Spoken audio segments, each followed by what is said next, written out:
भोगराईर विभिन्न स्थान में अबकारी चढ़ाऊ बालेश्वर जिला भोगराई अबकारी थाना पक्षर विभिन्न अंचल चढ़ाऊ कर प्राय 42 लिटर ऊर्ध बेआईन विदेशी पश्चिमबंग मार्का स्पिरिट मद और देशी हाथरंधा महुली मद जबत कर सहित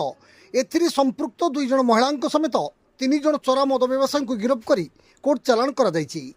गिरफ चोरा मद व्यवसायी मैंने होती भोगराई थाना देवदा गाँव विजय मारांडी पत्नी बासंती मारांडी कमरदा थाना कचुआड़ी गाँव निगम गुरु दत्त पत्नी राधाराणी दत्त और रायबुणिया थाना आंबसाई गाँव स्वर्गत लक्ष्मण हासदा पुओ गौरांग हासदा बोली जमापड़ी पर से नारे अबकारी थाना पक्षर 3टी पृथक पृथक मामला रुजु कर समस्त को कोर्ट चालाण कर बालेश्वर जिला भोगराई स्वरीश्वर पंडा रिपोर्ट जीटीवी ओडिया।